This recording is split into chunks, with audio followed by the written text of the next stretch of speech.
Dani Iska. Ya, pendek saja kepada Rahmat Dea dengan sebuah umpan ke depan. Namun tidak diberikan kesempatan oleh saudara Ulil Marcelo.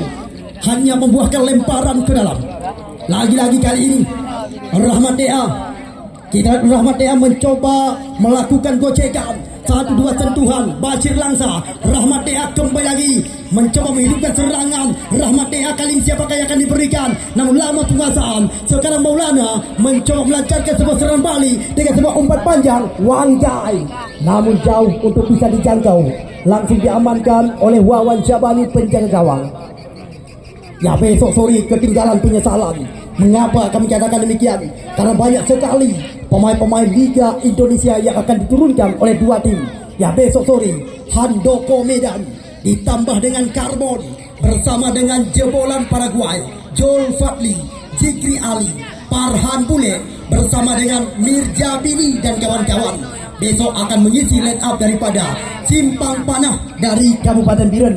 Sedangkan Raja FC Aceh Tamiang, ya, Mahyudin PSGC Ciamis, Reja Labura Hebat bersama dengan Ajis Rayan juga tidak ketinggalan, Singgih dan kawan-kawan.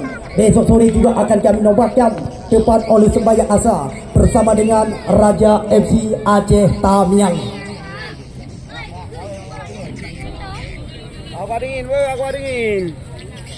Aku dingin, aku dingin. Kakak Pak pengen.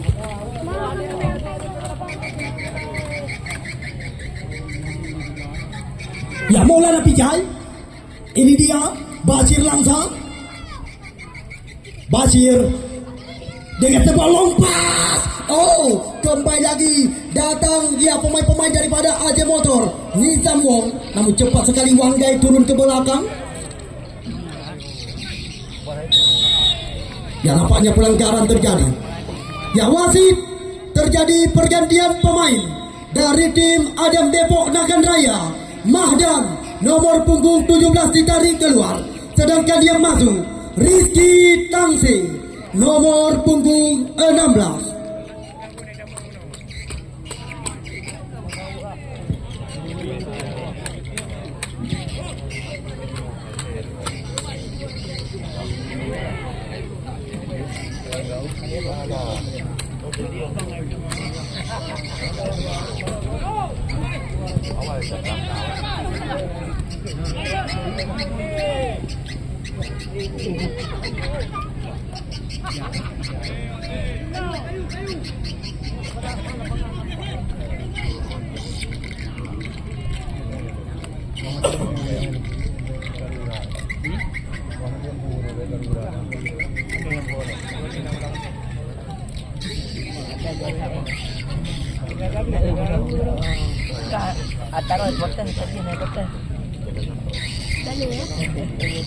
Ya, kembali lagi kali ini pemain-pemain daripada Adam Depok Nagan Raya, Ulil Marcelo, kerjasama yang sangat rapi. Kita sentuhan bola pertama, Ricky Tangse, Ricky Tangse.